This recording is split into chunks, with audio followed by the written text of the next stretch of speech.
اعوذ باللہ من الشیطان اللعین الرجیم بسم اللہ الرحمن الرحیم الحمد للہ وکفا وسلام علی عبادہ الذین اصطفیٰ. درود بھیجو.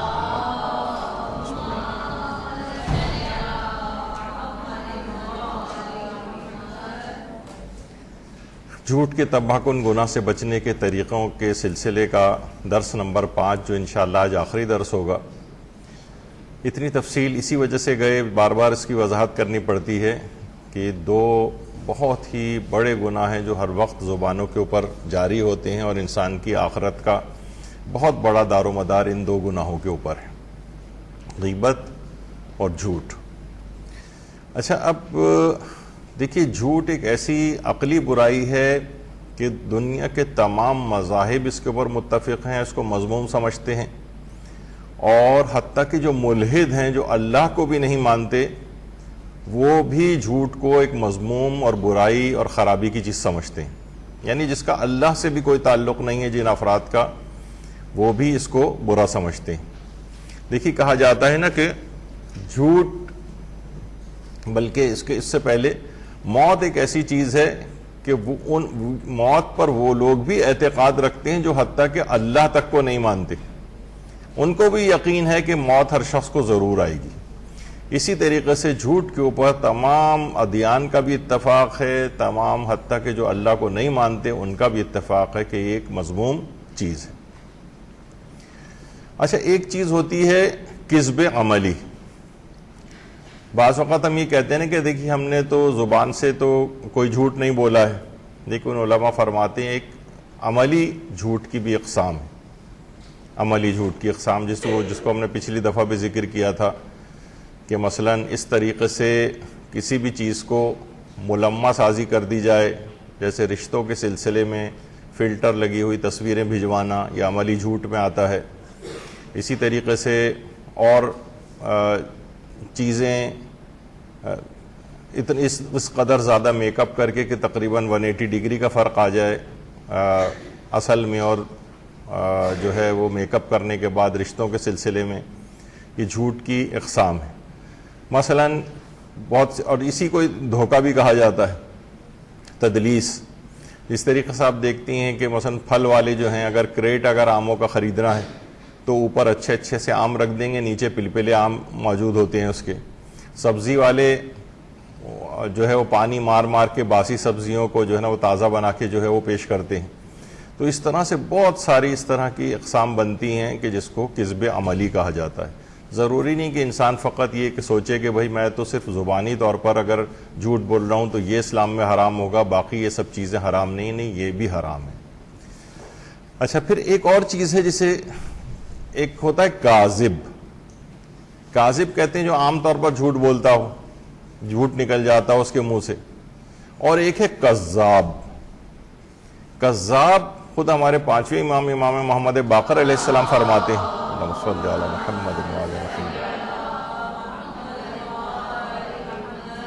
کہ جس کا مفہوم یہ ہے کہ کذاب وہ شخص ہے کہ جس کی جھوٹ جس کی سرشت میں شامل ہو چکا ہو، اس کی فطرت بن چکا ہو. بہت ہی ماہر جو ہوتا ہے شخص، اسے کذاب کہا جاتا ہے، جو جھوٹ بولنے میں اتنی مہارت رکھتا ہو. دیکھا ہوگا اپنے بچے یا وہ افراد جو عام طور پر جھوٹ نہیں بولتے ہیں اور ان کو جھوٹ بولنا پڑ جائے تو ان کی کچھ آواز لرزتی ہے، کچھ ان کے جو باڈی لینگویج ہے وہ تھوڑی تبدیل ہو جاتی ہے، اور طریقہ کار سے پتہ چل جاتا ہے کہ یہ افراد یعنی جھوٹ عام طور پر نہیں بولنا ان کو پڑتا، لیکن کبھی بولنا پڑ جائے تو ان کی اس سے حرکات و سکنات سے ظاہر ہو جاتا ہے.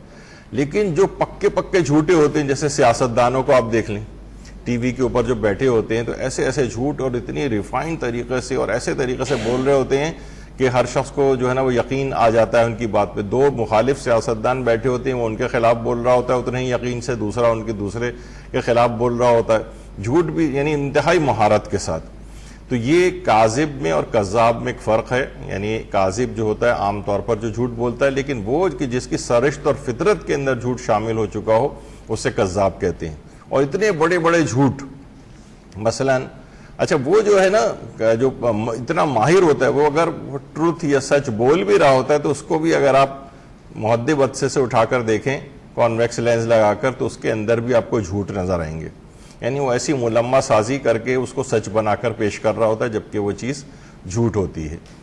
مسیلمہ کذاب، اسے لوگ بہت سے لوگ مسلمیہ کذاب کہتے، نہیں، یہ مسیلمہ نام تھا اس کا، جس نے پیغمبر اکرم صلی اللہ علیہ وآلہ وسلم کے دور میں، اللہم صلی علی محمد وعلی محمد، جھوٹا دعوی نبوت کیا تھا اور پیغمبر کو خط لکھا تھا کہ ہم ایسا کرتے ہیں پوری دنیا کو 2 حصوں میں تقسیم کر دیتے ہیں، آدھی میں لے لیتا ہوں اور آدھی آپ کے لیے جو ہے رکھ لیتے ہیں. تو بہرحال پیغمبر نے اس کو بھی جواب دیا تھا اور کچھ خطوط روانہ کیے تھے.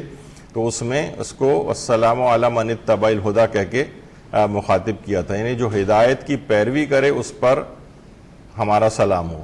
یعنی عام طور پر کفار کے لیے اس طرح کے سلام لکھے جاتے ہیں. تو یہ عموماً شہرت ہے اس کی کہ یہ خط اس انداز سے مسلمہ کو جو ہے وہ لکھا گیا تھا. یہی جب ایران عراق جنگ ہو رہی تھی اور ایران کے صدر ہاشمی رفسنجانی نے خط صدام حسین کو لکھا تھا اس زمانے میں، تو اس میں بھی سلام اسی طرح سے لکھا تھا، والسلام علی من اتبع الہدی. تو وہ صدام کافی ناراض ہوا تھا کہ مجھے کافروں والا جو ہے وہ سلام جو ہے وہ کیا ہے. تو بہرحال اچھا، اب یہ جو مسلمہ ہے اس کی جو بیوی تھی سجاح بنت حارث، اس نے نبیہ ہونے کا دعویٰ کر دیا تھا. نبیہ کہا کہ مردوں میں ٹھیک ہے یہ کہ مردوں میں کوئی نبی جو ہے وہ نہیں آئے گا، لیکن عورتوں میں تو نبی آ سکتی ہے، اس کی تو ممانعت نہیں ہوئی. تو بہرحال پھر بعد میں ان دونوں دعوے داران نبوت جو تھے، یہ مسلمہ کذاب اور یہ سجاح بنت حارث، انہوں نے آپس میں شادی بھی کر لی تھی. اور شادی کرنے کے بعد اپنے جو گمراہ ایک لحاظ سے کہا جائے امت کو ایک تحفہ دیا تھا کہ ہم 2 چیزیں آپ پر معاف کرتے ہیں، ایک تو نماز فجر معاف کرتے ہیں کہ نماز عشاء معاف کرتے ہیں. دونوں نمازیں پڑھنے میں لوگوں کو بڑی پرابلم ہوتی ہے. جس طریقے سے ہمارے ہاں مختلف فرقے ہیں، جیسے اسماعیلی فرقہ، پرنس کریم آغا خان سے پہلے جو آغا خان تھے انہوں نے اپنی مکتب کی عورتوں کے اوپر سے پردے کو ساقط کر دیا تھا کہ ہم یہ پردہ ان کے اوپر سے معاف کرتے ہیں. تو بہرحال یہ کہ مسیلمہ کذاب، یعنی یہ جن کی سرشت اتنے بڑے بڑے جھوٹ کہ ان کی سرشت کے اندر جھوٹ شامل ہو چکا ہوتا ہے. تو بعض اوقات ایک انسان فقط کاذب ہوتا ہے لیکن اس کا جھوٹ آگے بڑھتا جاتا ہے یہاں تک کہ اس کی فطرت ثانیہ جھوٹ میں تبدیل ہو جاتی ہے. اس کو کہتے ہیں کذاب ہونا. اچھا، ایک چیز اور بھی ہے، آپ نے دیکھا ہوگا کہ ایک چیز اور بھی جو جھوٹ پھیلائے جاتے ہیں، مثلا علماء کی صحت اور انتقال سے متعلق جھوٹی خبریں کہ وہ اس قدر بیمار پڑ گئے ہیں اور اس وقت وہ ہاسپٹلائز ہیں. آیت اللہ سیستانی کی پتہ نہیں 10 سال پرانی کوئی ایک تصویر جو ہاسپٹل میں لیٹے ہوئے ہیں، وہ بار بار ہر سال جو آتی ہے کہ ان کی طبیعت بہت زیادہ خراب ہو گئی، وہ یہ ہے. یا انتقال کی جھوٹی خبریں آیت اللہ وحید خراسانی کتنی دفعہ ہو چکی ہیں. تو یہ افواہیں یہ نا ڈی مورلائز کرنے کے لیے پھیلائی جاتی ہیں، یہ جو جھوٹ پھیلائے جاتے ہیں. جیسے پیغمبر اکرم صلی اللہ علیہ وآلہ وسلم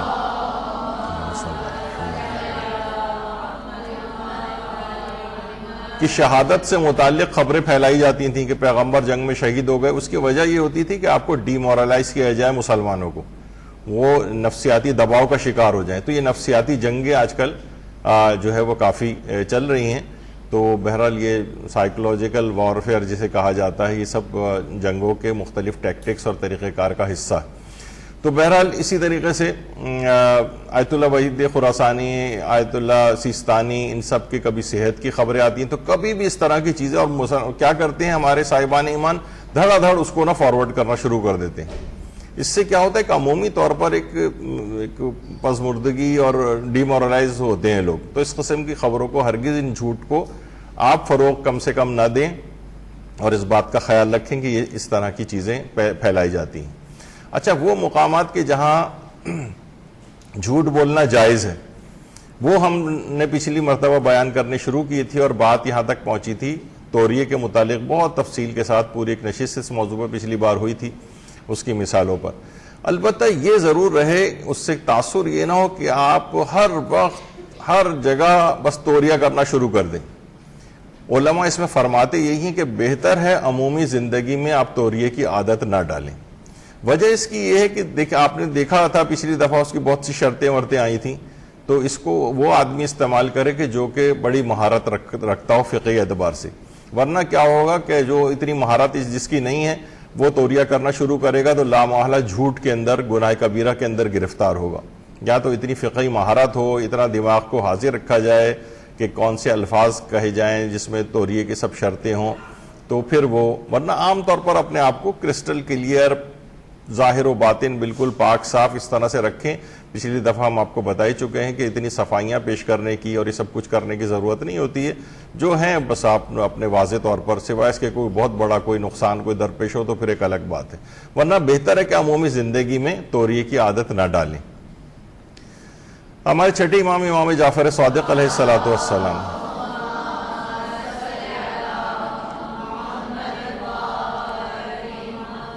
ایک دفعہ ایک محفل میں بیٹھے ہوئے تھے.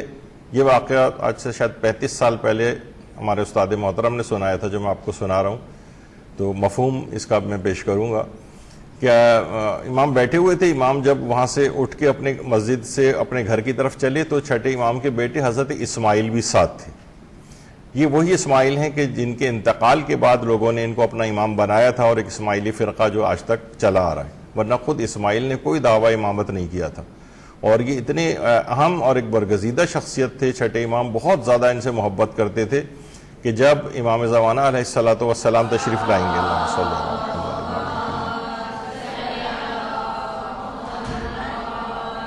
تو بعض روایات میں یہ آیا ہے کہ حضرت اسماعیل کو بھی اٹھایا جائے گا اور وہ بھی انصاران امام زمانہ میں شامل ہوں گے. تو امام کے فرزند اسماعیل بھی ساتھ تھے، امام نے ان کو لیا. اچھا، تو امام کے ساتھ ساتھ ایک اور ایک جاننے والا تھا کوئی، وہ بھی ساتھ ساتھ چلنے لگا.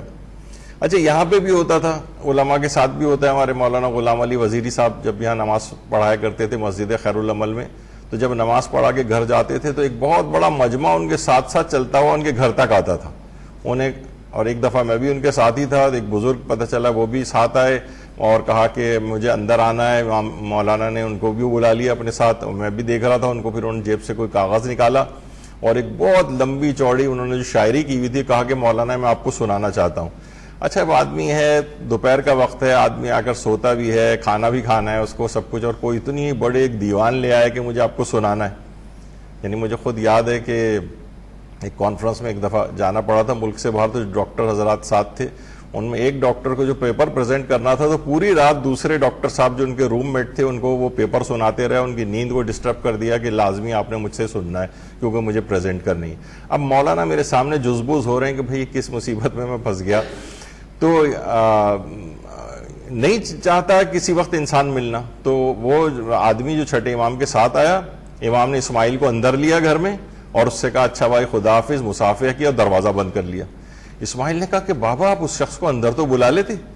کہا کہ نہیں بیٹے، خاص مصلحت کی وجہ سے میں اس کو اندر نہیں بلانا چاہ رہا تھا. اسماعیل نے کہا بابا ازراہ تکلفن اور مروتن ہی آپ کہہ دیتے، مجھے پتا ہے کہ وہ پھر بھی نہیں آتا. امام نے فرمایا نہیں بیٹا، قیامت کے دن اللہ مجھ سے بات سوال کرے گا کہ وہ بات میری زبان پر کیسے آئی جو میرے دل میں نہیں تھی. یعنی بعض اوقات یہ ہوتا ہے نا کہ ہم اپنے طور پر جو ہے نا چیزوں کو ایزیوم کر رہے ہوتے ہیں، کہیں یہ ناراض نہ ہو جائے، کہیں ایسا نہ ہو جائے، جبکہ ایسا ہوتا نہیں، ہم نے خود سوچا ہوتا ہے. مثلا کوئی آدمی بڑی نئی قمیض یا نئی شرٹ یا کوئی نیا لباس پہن کے باہر جا رہا ہو تو اس سے سوچ رہا ہوتا ہے کہ شاید سب لوگ مجھے دیکھ رہے ہیں کہ میں نے بڑا اچھا لباس پہنا ہوا ہے، اور دوسرے لوگ نوٹس بھی نہیں کرتے کہ اس نے کیا چیز پہنی ہوئی. تو اسی طریقے سے یہ باتیں بھی ہوتی ہیں، ہم نے خود سے ایزیوم کیا ہوتا ہے کہ لوگ کہیں اس انداز سے نہ سوچ رہے ہوں، جبکہ ایسا نہیں ہوتا. اسٹریٹ فارورڈ، جیسے امام نے اسٹریٹ فارورڈ اظہار کیا کہ میری زبان پہ وہ بات کیوں ہے، میں کیوں توریہ کروں، میں کیوں اس کے اندر جاؤں، اور جو ہے میں نہیں ملنا چاہتا اس وقت اس سے. یعنی مجھے خود یاد ہے، میرے اپنے ایک دوست یہاں انچولی میں رہتے تھے، جب آج سے 25-30 سال پہلے جب میں ان سے ملنے جاتا تھا تو بالکونی میں آتے تھے، اوپر فرسٹ فلور پہ رہتے تھے، اور مجھ سے اوپر آ کے کہتے تھے اس وقت میں مصروف ہوں، بعد میں آئیے گا. میں بھی آ جاتا تھا. مجھے پتا تھا کہ اسٹریٹ فارورڈ آدمی ہیں، مخلص آدمی ہیں، جو سچی بات ہے انہوں نے کہہ دی، آج تک میں ان کا احترام کرتا ہوں. تو ہم اپنے طور پر یہ سب توریہ اور اس کے بعد جھوٹ کی طرف چلے جاتے ہیں، اس کی کوئی ضرورت نہیں ہوتی. امام نے فرمایا اللہ قیامت کے دن مجھ سے یہ بات پوچھے گا کہ تمہاری زبان پر وہ بات کیوں آئی جو تمہارے دل میں نہیں تھی. تم دل میں تو نہیں چاہ رہے تھے نا کہ یہ میں اس کو اندر بلاؤں. اب ازراہ تکلفن مروتن، یہ پھر ایک اکراہ کے تحت امام ملتے جو ان کی شان سے بہت بلند بات تھی. آیت اللہ حسین بروجردی کا واقعہ ملتا ہے. آیت اللہ حسین بروجردی اپنے درس خارج کی تیاری کر رہے تھے کہ ایک شخص معلوم چلا کہ ایک شخص ان سے ملنے کے لیے آیا ہے. انہوں نے کہا بھائی میں اس وقت تو ملاقات نہیں کر سکتا, درس خارج کی بہت زبردست پریپریشن کرنی ہوتی ہے, آدمی کو جو ہے وہ کوئی یعنی اس وقت نہیں ملنا چاہ رہے تھے وہ. بہرحال انہوں نے منع کر دیا. جب درس خارج دے کر آئے کہا کہ وہ صاحب کہاں ہیں, انہیں بلاؤ. کہا وہ تو دوسرے شہر سے آئے تھے, واپس چلے گئے. آیت اللہ بروجردی نے ایک آدمی دوسرے شہر روانہ کیا ان کی طرف اور ان سے معذرت کی کہ دیکھیں میں اس وقت اگر آپ سے ملتا بھی نا تو بطور اکراہ ملتا, یعنی میرا دل نہیں چاہ رہا تھا, میں نے پسند نہیں کیا کہ میں آپ سے بطور اکراہ ملوں, میں کراہیت کر رہا ہوں, مجھے جلدی ہے. ہمارے ساتھ بھی ہوتا ہے اتوار کے روز مثلا آپ کے پاس آنا ہے, اسی دن صبح میں کوئی مہمان آ جائے, کوئی اسی کام سے ادھر ادھر لوگوں سے ملاقات کرنی پڑ جائے تو ہمیں الجھن اور وہ ہوتی ہے کہ کسی طریقے سے لوگ جلدی جائیں کہ ہمیں کسی جگہ جانا ہے. تو اس نے کہا کہ نہ صرف یہ کہ میں ناراض نہیں ہوا ہوں بلکہ میری عزت, آپ کی عزت میری نگاہ میں اور زیادہ بہتر ہو گئی ہے کہ آپ نے جو ہے نا یہ کوئی توریہ نہیں کیا, کوئی مجھ سے اس طرح کی کوئی جھوٹ یا غلط بیانی نہیں کی, اور بالکل جو دل کے اندر آپ کے بات تھی وہ آپ نے کہہ دی کہ میں اس وقت آپ سے نہیں مل سکتا, اور میرا اور زیادہ آپ کے اوپر جو ہے نا وہ محبت اور وہ اکرام میں میرے نگاہ میں اضافہ ہوا ہے آپ کی. تو بہرحال یہ اس طرح سے یہ آپ کو یہ بتانے کا مقصد ہے کہ یہ توریے کی جتنی گفتگو ہے ایسا نہ ہو کہ اس قدر آپ اس کو, جیسے ہم نے پچھلی دفعہ بھی کہا تھا کہ لوگ بھی کہیں گے بھائی ان کی بات کا تو کوئی اعتبار نہیں, ہر چیز یہ توریہ کر رہے ہوتے ہیں, کچھ پتہ نہیں بات صحیح ہے نہیں ہے, گھر والے ان ایسے افراد سے پریشان ہو جاتے ہیں. تو کوشش یہ کریں کہ اس طرح کی چیزوں کو بوقت ضرورت ہی استعمال کریں, اگرچہ بغیر ضرورت کے بھی استعمال کرنے کی فقہ میں اجازت دی ہے, لیکن بہرحال وہ صرف آپ کے ذرا آپ کی پرسنالٹی تاکہ لوگوں کے سامنے ایک اچھے اور سچے انسان کی حیثیت سے رہے. ایسا نہ ہو کہ لوگ کہیں بھائی ہر وقت یہ توریہ وغیرہ کرتے رہتے ہیں. بہت سے علماء تو یہاں تک یہ بھی اس کے اندر آتا ہے کہ بھئی اگر ہم زیارت امام حسین علیہ السلام کے لیے جائیں, اللہم صلی علی محمد و آل محمد,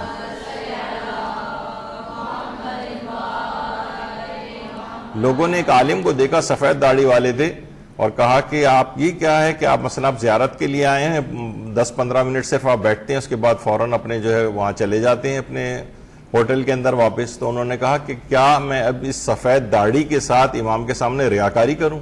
یعنی جتنا میرا دل اس وقت راغب ہوتا ہے زیارت کے لیے میں اتنی دیر بیٹھتا ہوں, اور بعد میں پھر کیا ہوتا ہے کہ انسان جب رغبت اس کی ختم ہو جاتی ہے نا, تو ہم دیکھتے ہیں کہ پھر وہ لوگوں کو دیکھنا شروع ہو جاتے ہیں. اب امام سے ان کی توجہ ہٹ گئی, یعنی زری سے امام سے اب لوگوں کو دیکھ رہے ہیں, ادھر ادھر دیکھ رہے ہیں, بس ایسے ہی بیٹھے ہوئے ہیں, اونگ رہے ہیں یا کوئی بھی اس طرح سے. خانہ کعبہ حتیٰ کے سامنے ہوتا ہے, اس کو نگاہ کرنا اس کو روایات کے اندر جو ہے عبادت قرار دیا گیا ہے, لیکن کیا ہے کہ انسان وہاں جا کر بھی تھوڑی دیر خانہ کعبہ کو دیکھتا ہے, بس پھر اس کے بعد طواف کرنے والوں کو دیکھنا شروع ہو جاتا ہے, کون کیا کر رہا ہے, کیا ہے, پولیس والے کیسے کھڑے ہوئے ہیں, یعنی اس کی توجہ ان سے ہٹ جاتی ہے. وہ کہتے تھے نہیں میں ریاکاری نہیں کر سکتا, یعنی پھر میری توجہ ہٹنے لگتی, تو وہاں سے چلے جاتے تھے. یعنی ظاہر و باطن بالکل اپنا کرسٹل کلیئر انسان رکھے, یہ نہ ہو کہ بس ملمہ سازی اور اس طرح کی چیزیں کر کے یا زبردستی وہاں پر اس انداز سے بیٹھے ہوئے ہیں. جب بھی بہت سے علماء اس سے پہلے قائل ہیں کہ مثلا جو زیارات کی مقدس مقامات ہیں, مثلا مکہ اور مدینہ یا مثلا اور اس طرح کی جگہ, موجودہ مراجع کا فتویٰ نہیں بتا رہا لیکن ایک چیز رہ چکی ہے اس طرح سے کہ ان جگہوں کو مستقل رہائش کے لیے چوز کرنا یہ کراہیت رکھتا ہے. بعض علماء کا یہ نظریہ رہا ہے. یعنی اگر انسان وہاں پر رہے تو تھوڑے دن بعد اس کے نگاہ میں عظمت کعبہ کم ہونے لگتی ہے. مثلا مکے کے اندر کوئی رہائش پذیر ہو تو اس کے بعد پھر ہم دیکھتے ہیں کہ کتنے ہمارے دوست احباب ہیں, وہ کہتے ہیں ہم پھر بعض اوقات مہینے بھر بھی ہم جو ہے وہ خانہ کعبہ مثلا نہیں جا پاتے ہیں, حالانکہ خود مکہ ہی کے اندر رہتے ہیں. تو اہمیت کعبہ کم ہونے لگتی مستقل. تو انسان بالکل اپنا وہ رکھے کہ کسی ملمہ سازی کی ضرورت نہیں. حتیٰ کہ ایک عالم کے متعلق مشہور ہے کہ وہ رشتہ داروں کے ہاں بھی جب بالکل دل چاہتا تھا ان کا کہ ہاں ان سے ملا جائے تب جاتے تھے. یہ نہ ہو کہ وہ کہیں گے کہ بہت دنوں سے یہ نہیں آئے اس وجہ سے جا رہے ہیں, یہ ایک تکلف ہے. یعنی انسان پھر یہی کہ وہی اپنے آپ کی ملمہ سازی کر رہا ہے کہ وہ کیا کہیں گے اور وہ کیا کہیں گے اور وہ کیا کہیں گے. نہیں, جب دل آپ کے رغبت کرے اس وقت جائیں, جب نہیں دل رغبت کر رہا ہو تو یہ اس طرح کی چیزیں یہ نہ اپنے اندر لے کر آئیں. پھر یہ چیزیں بڑھتی جاتی ہیں اور دین کے ہر شعبے کو ریاکاری اپنے گھیرے میں لینے لگتی ہے. خیر, تو ایک چیز ہو گئی، ہم نے اس متعلق گفتگو کر لی کہ توریہ جو ہے یا توریہ جس کو کہا صحیح طور پر جو پروناؤنسیشن ہے، توریہ کا جو لفظ ہے وہ یہ ہے کہ وہ انسان کو کرنے کی اجازت ہے، جس کی شرطیں بھی ہیں، لیکن آج ہم نے یہ بات بیان کی کہ کوشش کریں کہ زیادہ اس کی عادی نہ بنی۔ دوسری چیز آ جائیے اصلاح مومن کے لیے۔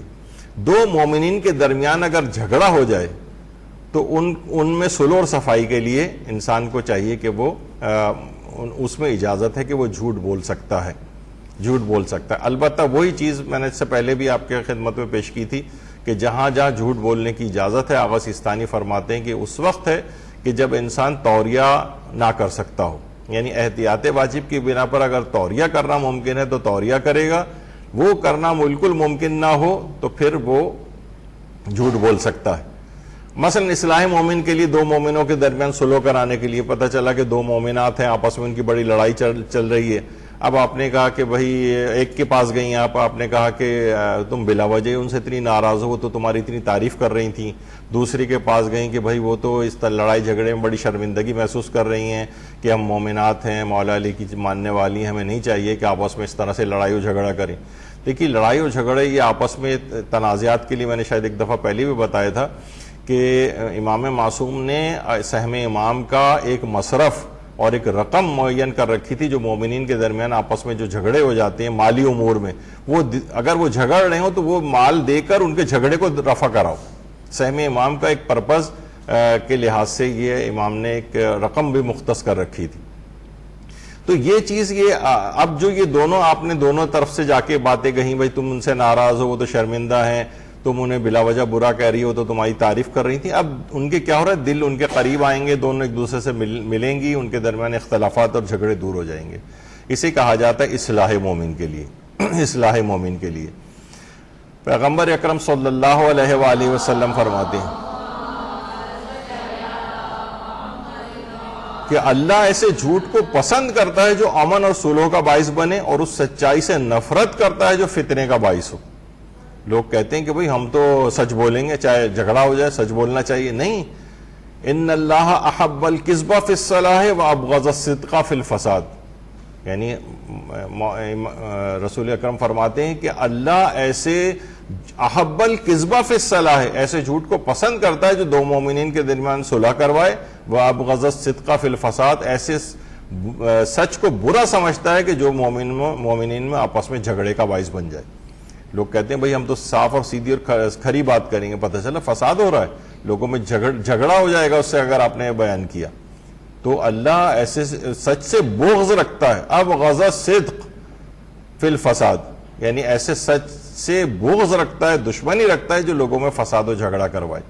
تو اس میں اصلاح مومن کے لیے جھوٹ بولنے کی اجازت ہے، جسے دروغ مصلحت آمیز، بیض راست فتنہ انگیز شیخ سعدی جس کو کہا کرتے تھے، تو بہرحال یعنی دروغ مصلحت آمیز بہترین فتنہ انگیز سچ سے۔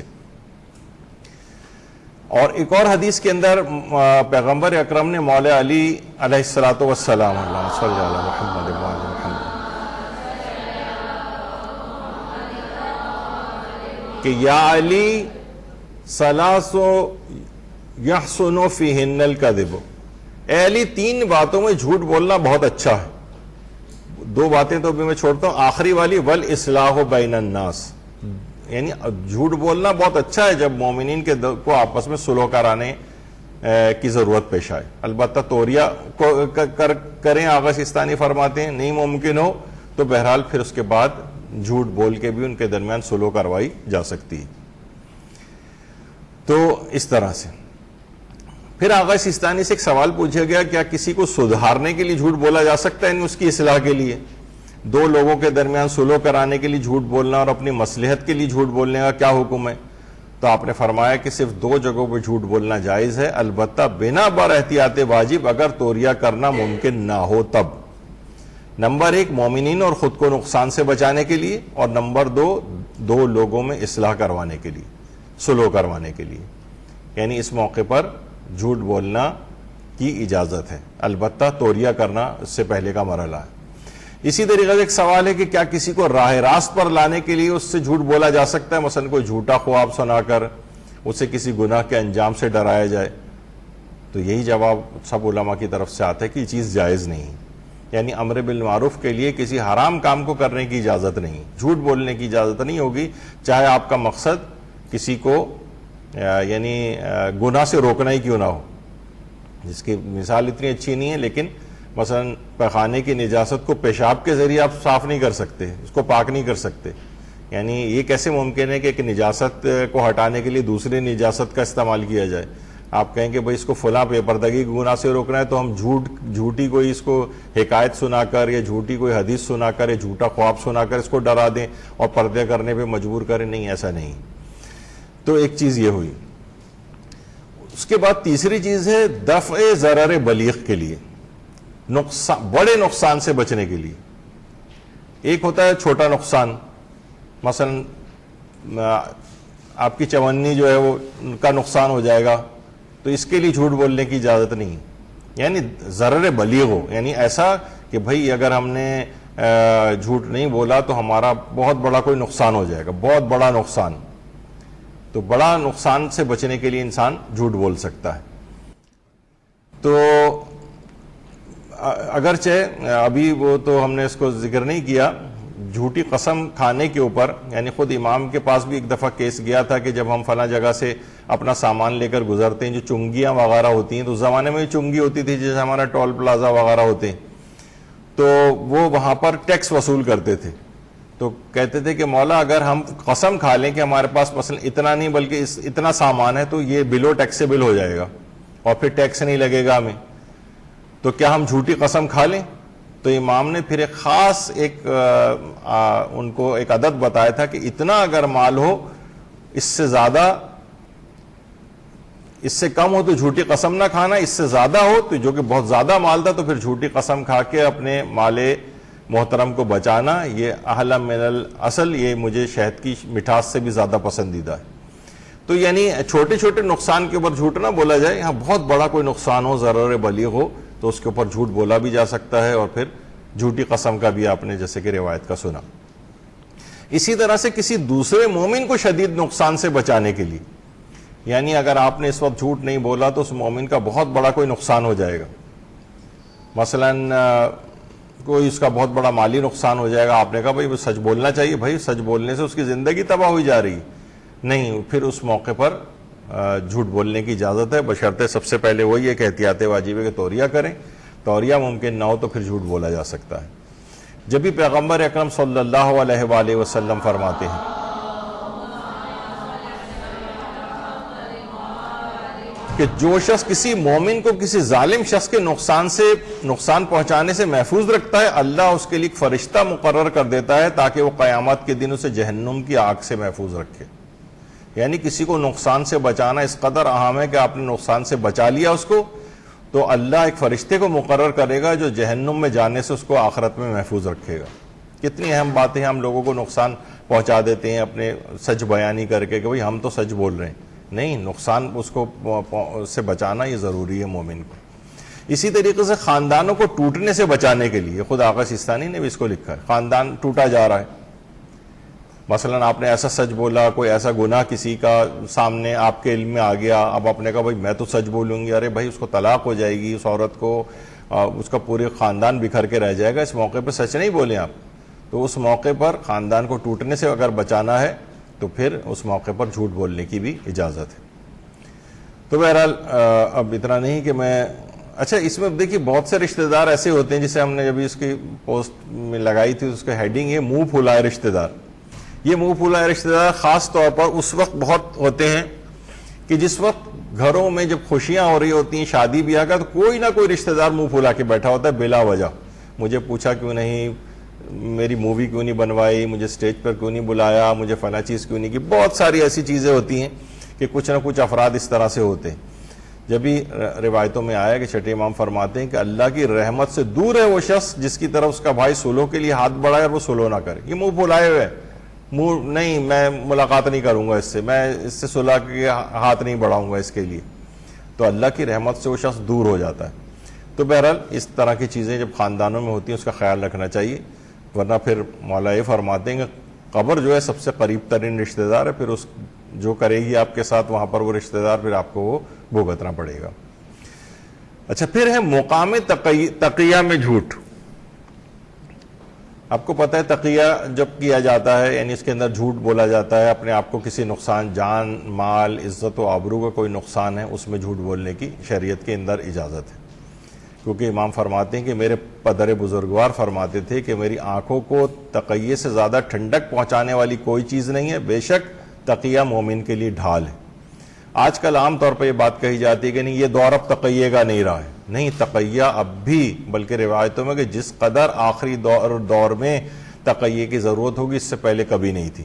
تو عام طور پر لوگ، ہر آدمی آ کر جو جس کے منہ میں آئے یوٹیوب کے اوپر بول رہا ہے، جو جس کے منہ میں آئے فتنہ و فساد پھیلا رہا ہے کہ نہیں بھائی اب تو تقیے کا دور ختم ہو گیا۔ نہیں، علماء کی آپ وہ دیکھیں، مراجع کی سیرت کو دیکھیں، یعنی وہ تمام چیزیں اس کا خیال رکھتے ہوئے آپ کو معاشرے کے اندر رہنا ہے، ورنہ اندر ہی اندر یہ لاوے جو ہیں وہ پنپتے جائیں گے اور کبھی بھی پھٹ سکتے ہیں۔ تو تقیہ یعنی جب اپنی جان و مال و عزت و آبرو یا دیگر مومنین کی جان و مال و عزت و آبرو کے لیے حق بات کو چھپا لینا یا اس وقت اس کا اظہار نہ کرنا، یا بہت ساری چیزیں ہم کھل کر بہت سی چیزیں لوگوں کو نہیں کہہ سکتے، اس کا اب بھی التزام کرنا چاہیے۔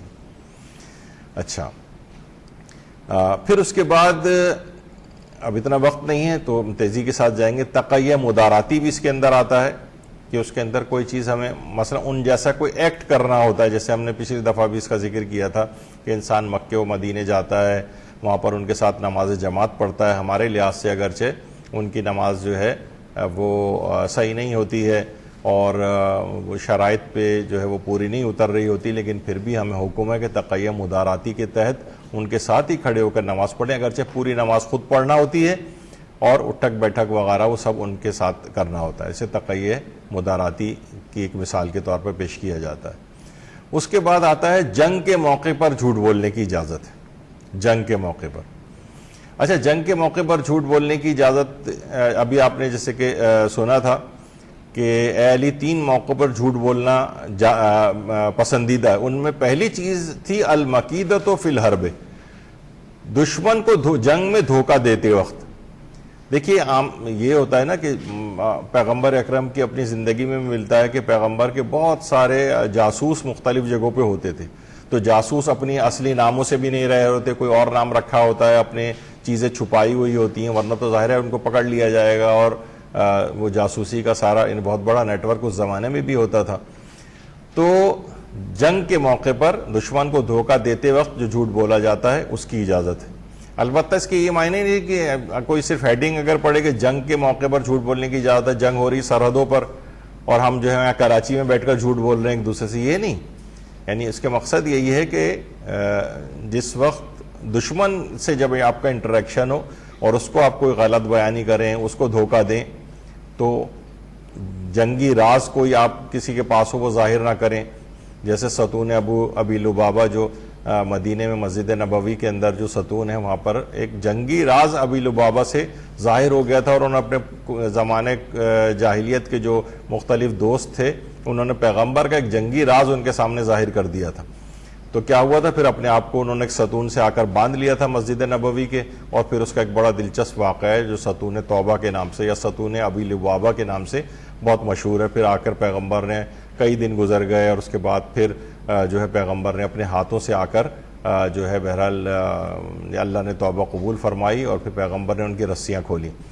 تو بہرحال یعنی جاسوسی کے لحاظ سے جو جھوٹ بولا جاتا ہے اس کی، یعنی جنگ کے موقع پر، اس کی یہ نہیں کہ جنگ ہو رہی ہے سرحدوں پہ اور ہم یہاں بیٹھ کے آپس میں ایک دوسرے سے جھوٹ بولیں، یہ مراد نہیں۔ اچھا، اسی طریقے سے محاورے میں جھوٹ بولنا، وہ اصلاً وہ چیز جھوٹ بھی نہیں ہوتی، محاورہ یا مبالغہ جس کو کہا جاتا ہے، دیکھا جائے تو وہ جھوٹ کی تعریف پہ پورا اترتا ہے۔ مثلا آپ نے کہا کہ مجھے تو اس کی شکل دیکھ کے میرے تن بدن میں آگ لگ گئی، اب دیکھا جائے تو کوئی کہے بھئی یہ تو خلاف واقعہ بات بیان کی، آپ کا آگ واگ تو کہیں پہ بھی نہیں لگی آپ کے، وہ شخص تو اس کی زبان تو گویا شعلے اگل رہی تھی، اب دیکھا جائے تو کوئی شعلہ وولا نہیں نکل رہا تھا اس میں، آپ نے جھوٹ بولا ہے، نہیں، یہ محاورہ ہے۔ مثلا اس کے ہاتھوں کے طوطے اڑ گئے، اب کوئی طوطے ووتے نہیں تھے وہاں، تو آپ کہیں یہ تو جھوٹ ہو جائے گا، نہیں، یہ محاورہ ہے۔ فلاں جگہ پہ تو ہم لوگوں کے پاؤں ہی اکھڑ گئے، پاؤں اکھڑنے سے مراد یہ کہ جو ہے یہ بھی ایک محاورے کے طور پر استعمال ہوتا ہے۔ فلاں شخص اپنی بیوی کے پاؤں دھو دھو کے پیتا ہے، اب وہ بظاہر کو یہ نہیں کہ کسی جگہ ٹب میں پاؤں رکھے ہوئے اس نے اس میں دھو کے اس کا پانی پی رہا ہے، مقصد ہے کہ اس کا بہت زیادہ اطاعت گزار ہے. فلاں شخص کا تو خون سفید ہو گیا ہے، جب کو لوگ کھول کے دکھائیں گے کہ بھائی دیکھیں تو خون تو ریڈ کلر کا ہے، آپ نے جھوٹ بولا. یہ سب محاورے، اس کو محاورہ کہا جاتا ہے، مبالغہ کہا جاتا ہے، اس کی اجازت ہے اس طرح سے بولنے کی، محاورہ. اچھا اسی طریقے سے ہوتا ہے مجاز. مثلا کسی بہادر شخص کو شیر کہہ دینا، ارے وہ تو شیر ہے، شیر. باپ اپنے بیٹے کہتا ہے ارے میرا شیر آ گیا. اب شیر جو ہے یہاں وہ کہیں گے بھئی یہ تو آپ نے جھوٹ بولا ہے، شیر تو وہ تو جس کے 4 ہاتھ پاؤں ہوتے ہیں اور پھاڑ کھانے والا درندہ ہوتا ہے. وہ نہیں، اس کی بہادری کے کنائے کے طور پر ایک مجازن اس کو شیر کہا گیا ہے. آج مجھے اس قدر بھوک لگی کہ میں 4 پلیٹیں کھا گیا. اب دیکھا جائے لوگ کہیں گے بھئی پلیٹیں تو سامنے رکھی ہیں تو آپ نے نہیں کھائیں، تو آپ کی مراد یہ تھی کہ بریانی جو اس کے اندر موجود تھی میں مثلا وہ پلیٹیں کھائیں. اتنی پیاس لگی کہ میں 3 گلاس پی گیا. لوگ کہیں گے بھئی گلاس تو یہیں کے یہیں رکھے ہوئے ہیں سارے، آپ نے کہاں پیے ہیں؟ نہیں، اس مراد یہ ہوتی ہے کہ اس کے اندر جو پانی ہوتا ہے. یعنی بعض اوقات ہم مظروف کو کہہ رہے ہوتے ہیں لیکن مراد ظرف ہوتی. جب بھی کہا جاتا ہے نا کہ کعبے کی طرف دیکھنا عبادت ہے، تو اکثر علماء جو وہاں پر حج پہ جاتے ہیں اور تقاریر کرتے ہیں تو ایک نقطہ یہ بھی پیش کرتے ہیں کہ بعض اوقات ہم جو ہے وہ ظرف کو ظاہر کرتے ہیں لیکن مظروف کو مراد لیتے ہیں. مثلا جیسے آپ نے کہا کہ میں نے پلیٹوں کا کہ میں پلیٹیں کھا گیا، جبکہ پلیٹیں نہیں کھائیں، اس میں کھانا کھایا. میں اتنے گلاس پانی پی گیا. گلاس نہیں ہے آپ نے پیے ہیں بلکہ اس کے اندر موجود پانی جو ہے وہ پیا ہے. تو اسی طریقے سے جب کہا جاتا ہے کعبے کو دیکھنا عبادت ہے، تو بعض اوقات اس کے اندر جو ظرف پیدا ہونے والا ظرف تھا، یعنی امیر المومنین علی ابن ابی طالب علیہ السلام،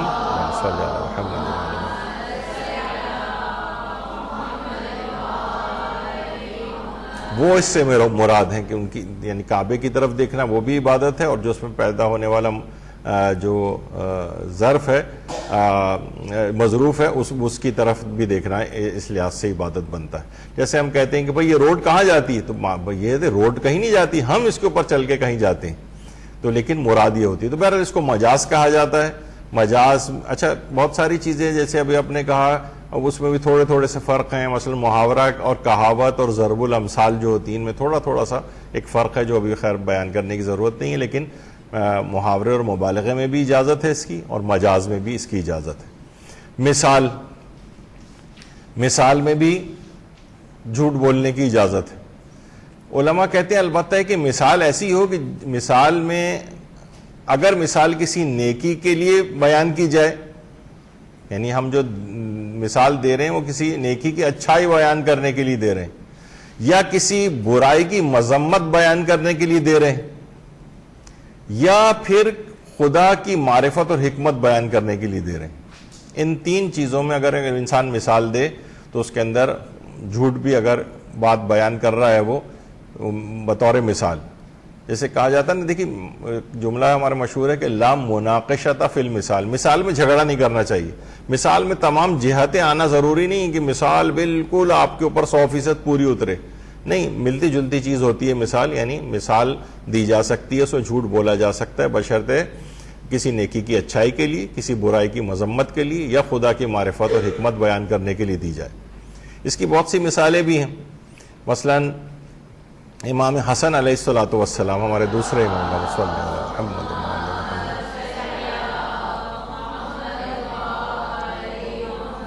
حاکم شام یہ کرتا تھا کہ اپنے دربار لگاتا تھا اور اس میں کسی بھی شخص کو کہتا تھا کہ کوئی نہ کوئی کھڑا ہو اور علی کی برائی بیان کرے، اور امام حسن کو بھی بلاتا تھا. امام حسن اس کا جواب دیتے تھے. اچانک ایک ایسے ہی بالکل ایک عام سا شخص اس نے بلایا ہوا تھا جس کی کوئی حیثیت نہیں تھی، وہ اٹھ کے کھڑا ہوا اور مولا کی برائی بیان کرنے لگا. امام حسن کو غصہ آ گیا، کہا کہ اے شخص، تیری یعنی تو جس ڈھٹائی کے ساتھ امیر المومنین کی شان میں گستاخی کر رہا ہے، تجھے تو اس کا حق ہی نہیں. دیکھیے حق ان کا بھی نہیں تھا جو اور بیان کر رہے تھے، لیکن کوئی لیول تو ہونا چاہیے نا برائی. مثلا آپ کی کوئی مقابلہ کسی سے چل رہا ہے، وہ آپ کی برائی کرے تو سمجھ میں آتا ہے، لیکن جسے آپ جانتی بھی نہیں ہیں، جس شخص عورت کا آپ سے کوئی واسطہ بھی نہیں، وہ آپ کی برائی کرے تو آپ کو غصہ آئے گا، بھئی اس کا کیا ہے. تو مولا نے کہا کہ اے شخص، تجھے تو اس کا حق ہی نہیں کہ علی کی برائی بیان کرے. تیری مثال تو اس شخص کی سی مثال ہے جو کھجور کے درخت پر آ کر، ایک مچھر کی سی مثال ہے جو کھجور کے درخت پہ آ کر بیٹھ گیا اور جب تھوڑی دیر بیٹھا رہا اور اس کے بعد کھجور کے جب اڑنا چاہتا تھا تو کھجور کے درخت سے کہنے لگا کھجور کے درخت ذرا مضبوط ہو جائے, ایسا نہ ہو کہ میرے اڑنے سے تجھ کو کوئی نقصان پہنچ جائے. تو کھجور کے درخت نے کہا ہے مچھر تیرے تو آ کر بیٹھنے کا مجھے پتہ نہ چلا تو اڑ کے جانے کا کیا پتہ چلے گا. یعنی اب کیا ہے, امام نے اب نہ ایسا کوئی مچھر تھا نہ ایسا کوئی کھجور کا درخت تھا, تو یہ والی چیزیں اس طرح سے. لیکن امام نے ایک برائی کی مذمت کے لیے مثال بیان کی مچھر کی اور ایک کھجور کے درخت کی. تو اس طرح کی چیزیں جو ہے بیان ہو سکتی ہیں خدا کی معرفت و حکمت بیان کرنے کے لیے. آپ دیکھتی ہیں میتھمیٹکس کے اندر فار ایگزامپل بہت ساری اس طرح کی جو چیزیں مثالیں, پورے فرضیات اور مثالوں سے بھرا ہوا ہے میتھمیٹکس آپ کا, اور دیگر علوم بھی اسی طرح سے. تو بہرحال اگر یہ چیزیں ہوں تو اس میں بھی مثال میں جھوٹ بولنے کی اجازت ہے. اس کے بعد آتا ہے زبان حال. زبان حال, زبان حال دیکھیے یہ اتنا اہم ہے کہ اس موضوع پر پورا ایک درس یہاں پر مصائب اہل بیت کے بیان میں زبان حال کے استعمال پہ ایک درس ہو چکا ہے. آپ میں سے جو بھی ذاکری اگر کرتی ہوں خواتین وہ لازمی اس درس کو سنیں, کیونکہ اتنے سارے یہ پرانے ہم صرف آپ کو ایڈورٹائز نہیں کر رہے ہوتے, لیکن وہ ضمن میں اتنی تفصیل سے بات ہو چکی ہوتی ہے کہ اب ہم دوبارہ اس کو ذکر نہیں کر سکتے, آپ جو ہیں وہ سن سکتے ہیں. یعنی مصائب اہل بیت کا جب بیان کر رہے ہیں آپ کسی بھی مجلس کے اندر, تو آپ کون سے ایسے الفاظ استعمال کریں کہ جس سے جو زبان حال, یعنی ایک چیز پیش نہیں آئی لیکن حالات ایسے تھے کہ وہ چیز پیش آ سکتی تھی, اس کو زبان حال کہا جاتا ہے. اور علماء بہت زیادہ زبان حال کا استعمال کرتے ہیں. آپ دیکھتے ہیں کہ مختلف لوگ مختلف طریقوں سے مصائب کو پڑھتے ہیں. تو لیکن البتہ اس کی کچھ شرطیں بھی ہیں. یعنی آپ یہ نہیں کہہ سکتے, لوگ اکثر جوان کھڑے ہو جاتے ہیں غصے میں آ کے اور کہ کہاں سے یہ پڑھ رہے ہیں, کسی کتاب کے اندر نہیں لکھا, تو معلوم وہ اس وجہ سے وہ مسئلے کو سمجھے نہیں. وہ علماء زبان حال کے طور پر مصائب کو پڑھ رہے ہوتے ہیں. البتہ اس کی کچھ خاص شرائط ہیں. مثلا معصوم کی طرف اس میں براہ راست نسبت نہ دی جائے. یعنی آپ جو چیز پڑھ رہی ہو آپ یہ نہ کہیں کہ امام حسین علیہ السلام نے یہ فرمایا, یہ نہ کہیں. جیسے میں نے ایک دفعہ پہلے بھی اس کی مثال دی تھی کہ 11 محرم کا قافلہ چل رہا تھا اور جب حضرت زینب کے سوار ہونے کی باری آئی تو انہوں نے فرات کی طرف رخ کیا اور کہا کہ عباس کاش تم ہوتے تو مجھے سوار کراتے. اب علماء بہت سے اس کو پڑھتے ہیں. کسی مقتل میں یہ نہیں ہے کہ حضرت زینب نے جملہ کہا ہو. یعنی ان کی حالت یہ تھی, ظاہر مدینے سے گئی تھیں, کتنے لوگ اس موقع پر کتنی شان کے ساتھ ان مدینے سے رخصت ہوئی تھیں, لیکن اس کے بعد جب 11 محرم کا قافلہ چل رہا ہے تو گویا وہ اپنی حال سے یہ کہہ رہی تھی کہ عباس تم ہوتے تو مجھے سوار کراتے. اب اس میں ابھی آگے چل کر یہ چیز آئے گی کہ واضح طور پر یہ چیز ہونی چاہیے, یعنی معصوم کی طرف براہ راست نسبت نہ دی جائے. یعنی کہ انہوں نے یہ بات فرمائی جیسے ایک حدیث کے طور پر آپ بیان کرتے ہیں, اس طرح سے نہ ہو تو زبان حال بیان ہو سکتی ہے. یعنی زبان حال ہو, زبان قال نہ ہو. مثلا آپ اگر علماء کی وہ پڑھیں سنیں جو تقاریر کرتے ہیں, تو پھر آپ کو جب یہ آپ درس سن لیں گے زبان حال والا تو پھر آپ کو اندازہ ہوگا کہ ہاں یہ اپنے آپ کو جھوٹ سے کیسا بچاتے ہوئے گئے.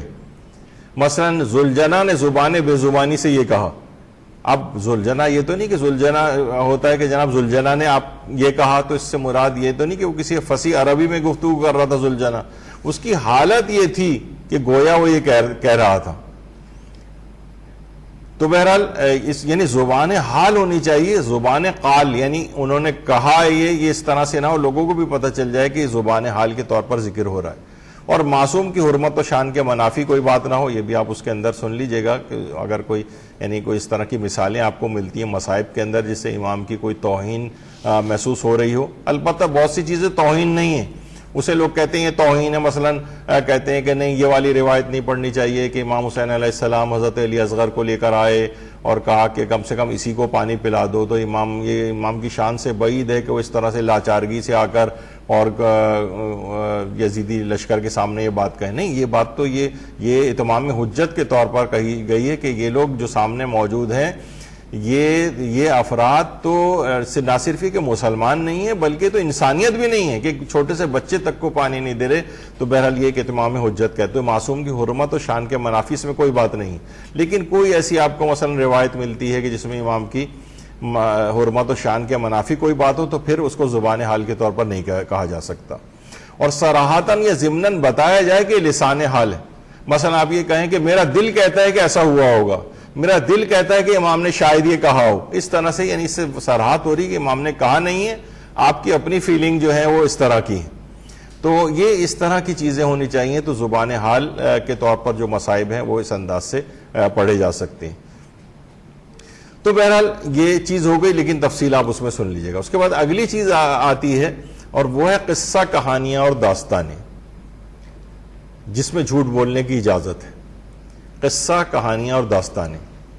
اچھا, سب کو پتا ہے بہت ساری عمر و یار کی کہانیاں ہیں, اور جناب داستان امیر حمزہ ہے, اور 3 عورتیں 3 کہانیاں جنہیں مرد سب سے زیادہ پڑھتے ہیں وہ ہے, اور اسی طریقے سے اور اس طرح کی جو کہانیاں ہیں, افسانے جو لکھے جاتے ہیں, اور کون کون سے خواتین ڈائجسٹ اور اس ان کے اندر جتنے بھی افسانے ہوتے ہیں.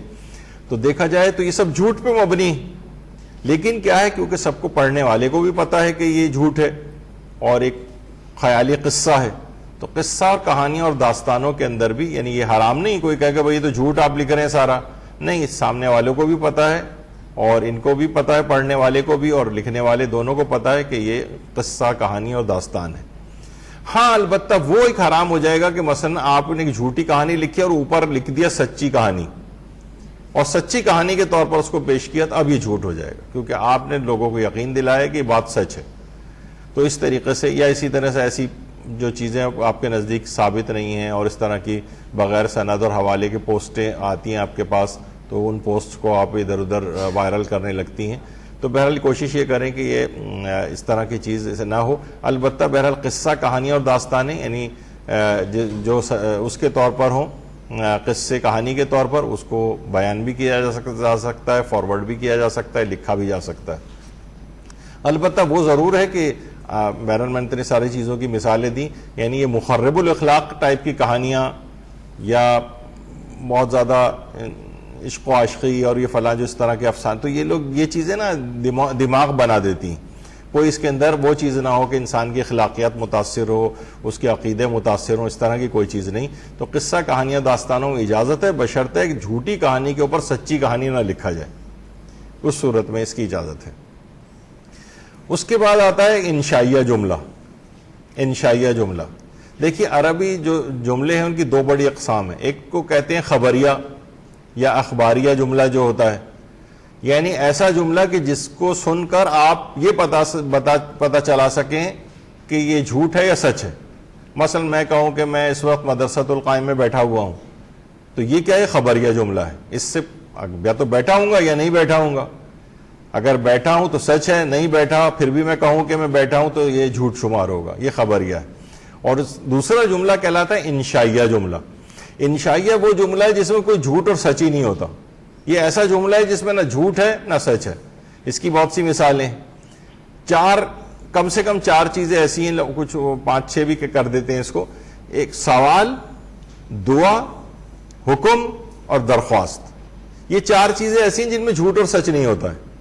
مثلا سوال, علماء ہمارے بھی استاد مثال دیتے تھے, مثلا کوئی مہمان ہمارے گھر پہ آ جائے, بن بلایا مہمان, ہم چاہتے ہیں جلدی چلا جائے, تو ہم اس سے پوچھتے ہیں کہ کیا آپ چائے پیئیں گے؟ وہ کہتے ہیں نہیں نہیں, چائے ہمارا دل چیخ چیخ کے کہہ رہا ہو کہ ہم چائے نہیں پلائیں گے. لیکن آپ کا اس سے یہ سوال کرنا کہ کیا آپ چائے پیئیں گے, یہ جو ہے یہ جھوٹ نہیں. چائے ہمارا بالکل بھی ارادہ نہیں تھا اس کو چائے پلانے کا, لیکن کیونکہ آپ نے صرف سوال کیا ہے. مثلا آپ کسی چیز میں فیل ہو گئیں, کسی مضمون میں, اور لوگ آ کر آپ سے سوال پوچھ رہے ہیں کہ کیا آپ فیل ہو گئیں, آپ کہیں کیا کہہ رہی ہیں آپ, کیا میں فیل ہو سکتی ہوں؟ اچھا, اب آپ نے یہ نہیں کہا کہ میں فیل نہیں ہوئی, وہ تو پھر جھوٹ ہو جائے گا. آپ نے اس سے الٹا سوال کر لیا, کیا میں فیل ہو سکتی ہوں؟ میں نے سنا ہے کہ میری برائی کی ہے. اب آپ گھبرا گئے, آپ نے کیونکہ برائی کی تھی. اب آپ کہیں گے ہاں کی ہے تو لڑائی ہو جائے گی, اور کہیں کہ نہیں کی تو جھوٹ ہو جائے گا. آپ کہیں کیا میں آپ کی برائی کر سکتی ہوں, یہ آپ نے سوچا کیسے؟ اچھا, اب یہ کیا ہے, یہ سوال آپ نے کر لیا. سوال وہ ہے جو انشائیہ جملہ ہے, انشاء کے اندر جھوٹ اور سچ نہیں ہوتا. یعنی یہ ایک ایسا جملہ ہے سوال کرنا کہ جس میں جھوٹ اور سچ نہیں. اسی طرح کیا آپ چائے پیئیں گے, کیا آپ کھانا کھائیں گے, کیا میں ایسا کر سکتی ہوں, کیا, یعنی اس طرح کی جب چیزیں جو ہیں وہ یہ سوال میں آتا ہے. اچھا یہ ضرور ہے کہ بہت سی جب ہمارے مدرسے کی پوسٹ لگتی ہیں تو لوگ بہت سے اس پہ سوال کرتے ہیں کہ مولا نے حضرت زینب سے سوال کیا، مولا نے حضرت رسول اللہ نے جو ہے مثلا جبریل سے سوال کیے، مولا نے حضرت خضر سے سوال کیا اور انہوں نے جواب دیا. لوگ کہتے ہیں یہ کیسے ممکن ہے، یہ تو سب سے زیادہ جاننے والے تھے، ان سے سوال کیسے کر سکتے ہیں؟ تو سوال کا کوئی فقط ایک اسلوب نہیں ہوتا ہے. مثلا آپ دیکھتی ہیں ایک تو سوال وہ ہوتا ہے جو کسی کو پتہ نہ ہو اور اس سے پتہ کرنے کے لیے پوچھا جائے. مثلا آپ کسی سے سوال کرتی ہیں کہ ایڈریس مجھے سمجھا دیجئے کیا ہے، یا آپ نے اس سے سوال کیا ہے کیونکہ آپ کو ایڈریس پتہ نہیں ہے. کسی سوال کا جواب شاگرد استاد سے پوچھتا ہے، اس کا جواب اسے پتہ نہیں ہوتا. لیکن ایک ہوتا ہے جو امتحان میں سوال پوچھا جاتا ہے، یا استاد سوال کرتا ہے شاگرد سے. یہ اس وجہ سے تھوڑی ہے کہ استاد کو پتہ نہیں، اب جو سوال کر رہا ہے وہ اس کا امتحان لینے کے لیے کر رہا ہے. یا مثلا کسی حقیقت کا اظہار کے طور پر مثلا حضرت زینب سے سوال مولا کر رہے ہیں اور حضرت زینب جواب دے رہی ہیں، تو یہ نہیں کہ مولا کو پتہ نہیں ہے، بلکہ اس وجہ سے تاکہ حضرت زینب کی عظمت لوگوں کے سامنے آ جائے کہ دیکھو یہ بھی کس قدر، یعنی میں مثالیں نہیں دے رہا ورنہ اس کے اندر بہت ساری چیزیں آ جاتی ہیں. یا مثلا اللہ نے مثلا قرآن کے اندر کہا ہے کہ کیا جاننے والے اور نہ جاننے والے برابر ہو سکتے ہیں؟ اب ایک سوال ہے، تو یہ ایک حقیقت تک پہنچانا. یہ نہیں کہ اللہ کو پتہ نہیں کہ جاننے والے اور نہ جاننے والے برابر نہیں ہو سکتے. یا مثلا حضرت موسیٰ سے سوال کیا تھا اللہ نے کہ اے موسیٰ یہ تمہارے ہاتھ میں کیا ہے؟ تو حضرت موسیٰ نے کہا تھا یہ پروردگار یہ میرا عصا ہے، میں اس سے جانوروں کو چراتا ہوں، اور اتنی لمبی چوڑی بات حضرت موسیٰ نے کہی تھی. تو یہ تو نہیں تھا کہ اللہ کو پتہ نہیں تھا کہ ان کے ہاتھ میں کیا ہے. تو ضروری نہیں کہ سوال ہمیشہ اس طور پر ہی. ضمناً بیچ میں بات آ گئی کہ اکثر لوگ ہم سے جھگڑتے ہیں اس پہ آ کے کہ آپ نے حدیث غلط لگائی ہے، کیسے ممکن ہے کہ مولا جو ہے وہ مثلا فلاں سے سوال کریں اور رسول اللہ جبریل سے سوال کریں اور جبریل جواب دیں. رسول تو سب جانتے ہیں. نہیں، بہت سی چیزیں ورنہ کھلیں گی نہیں، اظہار نہیں ہوگا ان کا، بہت سی چیزوں کی فضیلت ظاہر نہیں ہوگی. اس وجہ سے سوال کے مختلف اسالیب ہوتے ہیں. اچھا ایک ہو گیا سوال کرنا، اس میں جھوٹ اور سچ نہیں ہوتا. دعا کرنا، مثلا آپ کہیں گے پروردگار، مثلا کوئی بہت بڑا کروڑ پتی ارب پتی آدمی ہو، کہہ کے پروردگار میرے رزق میں اضافہ فرما، دعا کر رہا ہے. لوگ کہہ رہے ہیں بھائی یہ کیا جھوٹ بول رہا ہے، تو پہلے سے اتنا رزق اربوں خربوں روپے تمہارے پاس ہے. نہیں، دعا ایک ایسی چیز ہے جس میں جھوٹ اور سچ نہیں ہوتا ہے. یہ انشائیہ جملہ ہے. حکم دینا، مثلا آپ کسی کو حکم دیں گے دروازہ بند کر دو یا فلاں کام کرو، یہ ایک ایسا جملہ ہے جس میں جھوٹ اور سچ نہیں ہوتا ہے. کسی سے درخواست کرنا پلیز مجھے ذرا پانی پلا دیجئے، اب چاہے آپ کو پیاس نہیں بھی لگ رہی ہو تب بھی آپ کا صرف یہ درخواست کرنا یہ جھوٹ شمار نہیں ہوگا. تو یہ چار چیزیں ایسی ہیں جو انشائیہ جملے کہلاتے ہیں: سوال، دعا، حکم اور درخواست. یا مثلا وہ شب ہجرت جو مولا علی علیہ الصلوۃ والسلام نے جو کیا، اللہم صلی علی محمد وعلی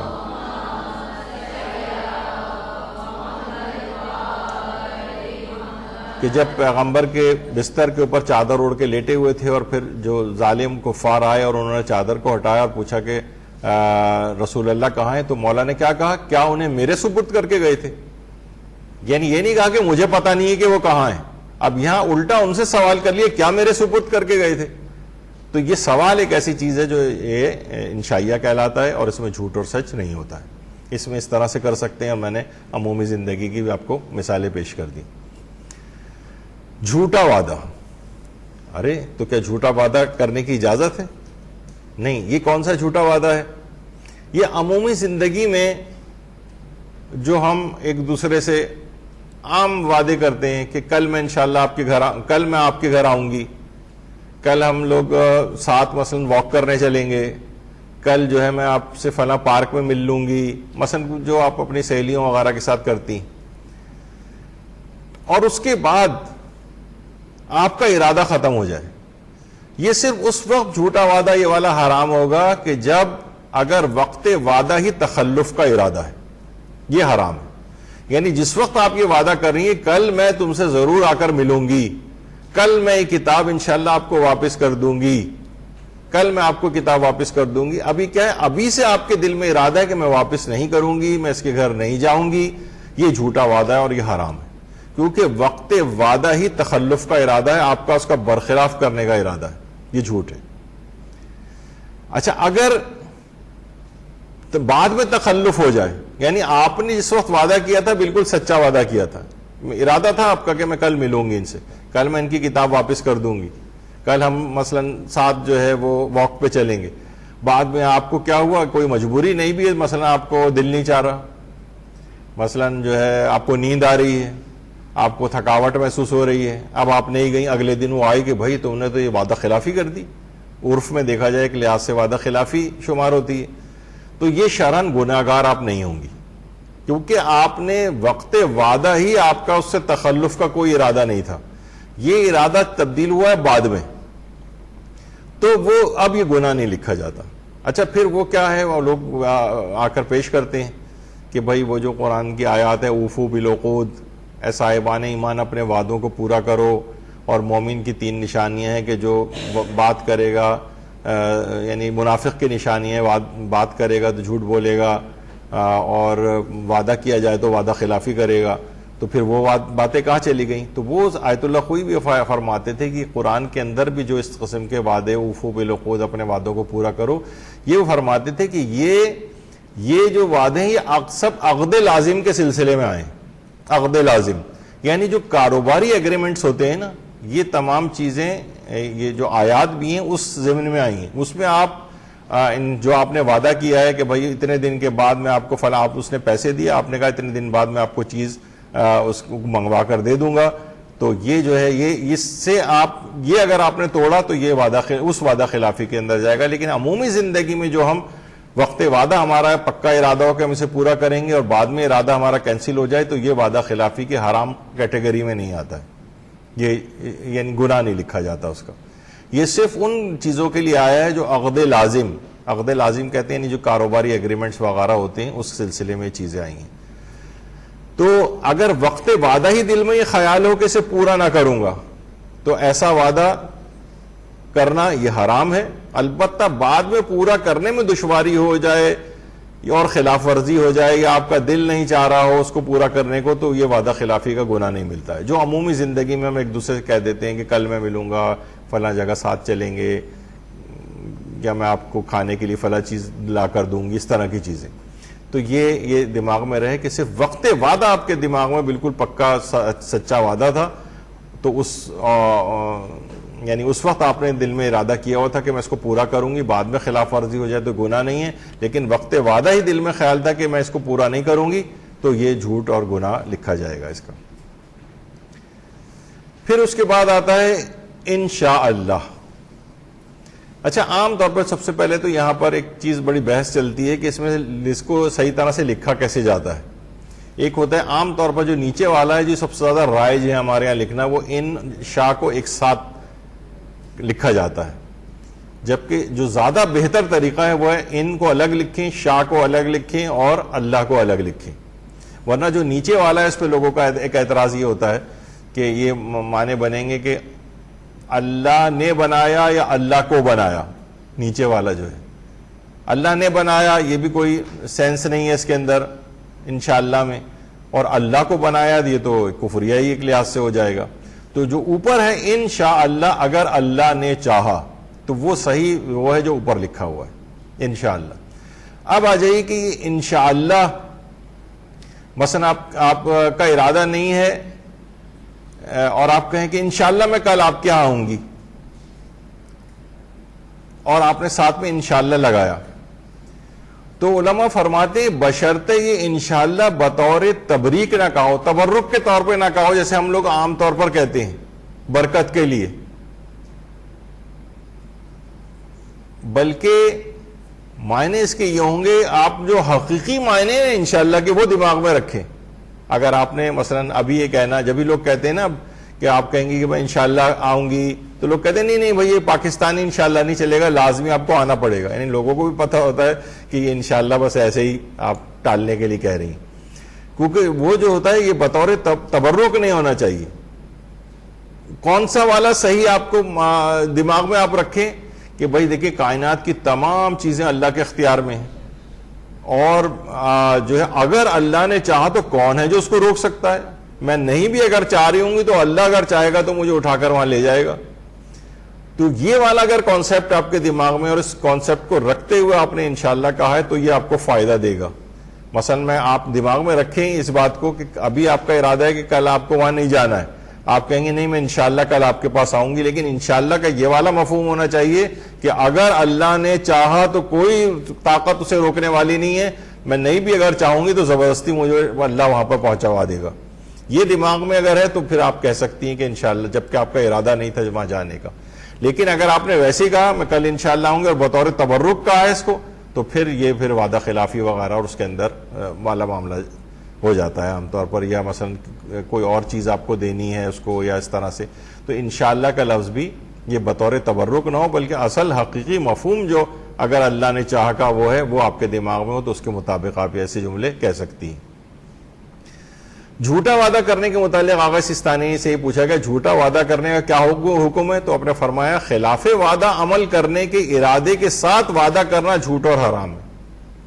خلاف وعدہ عمل کرنے کے ارادے کے ساتھ، یعنی میں ایسا نہیں کروں گا تب وعدہ کر رہے ہیں، تو یہ جھوٹ اور حرام ہے. اور بنا بر احتیاط واجب مرد اپنی زوجہ سے بھی جھوٹا وعدہ نہ کرے، اور اگر کسی سے وعدہ کیا ہے تو احتیاط واجب ہے کہ اس پر عمل کرے، مگر یہ کہ وعدہ کرتے وقت انشاءاللہ کہا ہو اور اس کو خدا کے ارادے پر مقید کیا ہو. دیکھیے بڑا اہم، میں نے تو آسان الفاظ میں کہا تھا، اصل یعنی علمی الفاظ تو آغا سستانی کے ہیں اس میں، کہ وعدہ کہتے وقت اگر انشاءاللہ لگا دے بشرطے اس کو خدا کے ارادے پر مقید کرے. یعنی اگر اللہ کا ارادہ ہو گیا تو میں کیسے بچ سکتا ہوں اس چیز سے، تو پھر تو اس کو مجھے جانا ہی جانا پڑے گا، یا مجھے آپ کا وہ وعدہ پورا ہی کرنا پڑے گا. تو اگر وہ انشاءاللہ ساتھ میں لگا دے گا اس انداز سے، اگر اللہ پہ ارادے پر مقید اس نے کیا ہے سوچ سمجھ کے فقہی اعتبار سے، تو پھر اس کے لیے جائز ہو جاتا ہے. تو بہرحال اس کو اور آپ سوچئے گا، اگر اتنا موقع نہیں ہے میرے پاس بیان کرنے کا.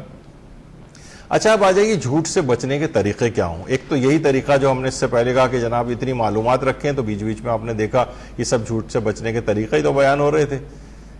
جتنی معلومات رکھیں گی اتنا ہی آپ کو، جیسے کہا جاتا ہے نا وکلا کے پاس کیوں جاتے ہیں عدالتوں میں، کہ وہ ان کے پاس ایسے طریقہ کار ہوتے ہیں کہ ہم اس قانون کے دائرے سے کیسے بچ سکتے ہیں، اپنے آپ کو اس جرم سے کیسے بچا سکتے ہیں، سزا سے کیسے بچا سکتے ہیں، جھوٹ سے کیسے. دیکھیے ایک تو آپ یہ سوچیں کہ آپ ہر وقت محضر خدا میں حاضر، یعنی کون سا مقام، کون سی جگہ، کون سا ایسا ہے جب آپ خدا کی نگاہوں کے سامنے نہیں. تو اگر انسان ہر وقت اپنے آپ کو محضر خدا میں حاضر سمجھے، جب یہ آیت اللہ سید محمد حسین طباطبائی کہتے تھے کہ اس آیت کو تو اپنے گھر میں لکھ کر لگانا چاہیے، علم یعلم بان اللہ یرا، کہ اب بھی انسان کو اس بات کا علم حاصل نہیں ہوا کہ اللہ اس کو ہر وقت دیکھ رہا ہے. یعنی ہر وقت انسان یہ سوچے کہ بھئی میں کوئی بھی کام کر رہا ہوں، کوئی گناہ کرنے کا ارادہ ہو، کچھ ہو، ہر وقت اللہ اس کو دیکھ رہا ہے. یہاں پر ایک کیمرہ لگ جاتا ہے تو انسان کتنا کانشیس ہو جاتا ہے، اور اللہ کی نگاہیں اس کو دیکھ رہی ہیں کہ رامن کاتبین بیٹھے ہوئے، اس کو کندھوں کے اوپر فرشتے بیٹھے ہوئے ہیں اور اس کی تمام چیزوں کو لکھ رہے ہیں. تو یہ ایک آیت ایسی ہے کہ اس کو لکھ کے لگائے، ہر وقت اس کا استحضار اگر رہے کہ میں اللہ کے سامنے ہر وقت حاضر ہوں، تو اس کی زبان پر کبھی جھوٹ نہیں آئے گا. محضر خدا میں حاضر ہے ہر وقت، یعنی اللہ ہر وقت اس کو دیکھ بھی رہا ہے اور اللہ سن بھی رہا ہے. تو انسان اپنی زبان کو بھی کنٹرول کرے گا، اپنے اعضاء و جوارے، اپنی آنکھوں کو اور اپنے اعضاء و جوارے کو، ہاتھ پاؤں کو، سب کو کنٹرول رکھے گا. میں محضر خدا میں حاضر ہوں، اللہ دیکھ اور سن رہا ہے. اچھا پھر یہ بھی چیز ہم نے پچھلی دفعہ بتائی تھی جھوٹ سے بچنے کے لیے کہ روزمرہ کے چھوٹے اور بے ضرر جھوٹ سے بھی اجتناب کیجیے، جس سے کوئی نقصان نہیں ہے، جس کا کوئی امپیکٹ نہیں ہے، کوئی آپ کو کچھ جھوٹا سمجھ بھی نہیں رہا ہے. چھوٹے چھوٹے سے جھوٹ بالکل، ان سے بھی اجتناب کریں، چاہے وہ کتنے ہی بے ضرر کیوں نہ ہو. یہ اس بات کے لیے آپ کو توانائی مہیا کریں گے کہ آپ کو بڑے جھوٹ سے بھی آپ کی زبان محفوظ رہے گی. جو جس کو ہم اکثر کہتے ہیں کہ کھائی کے کنارے کنارے نہ چلیں، اس سے فاصلہ رکھ کے چلیں، تو گرنے کے امکانات کم ہوتے چلے جاتے ہیں. اپنی نمازوں کو بہتر بنائیں. بہترین نماز کیسے پڑھیں کہ عنوان سے تقریباً 38 درس اس موضوع پر ہو چکے ہیں. یعنی انسان، کیونکہ دیکھیے ان الصلاۃ تنہی عن الفحشاء والمنکر، بے حیائی کی باتوں اور بری باتوں سے، جھوٹ کتنی بری عادت اور بات ہے. تو نماز جتنی بہتر ہوگی اس کی، اتنا ہی وہ جھوٹ سے بھی انسان اپنے آپ کو بچائے گا. جتنی اپنی نماز کی کوالٹی کو آپ بہتر بنائیں گی، اتنا آپ جھوٹ سے بچ سکیں گے.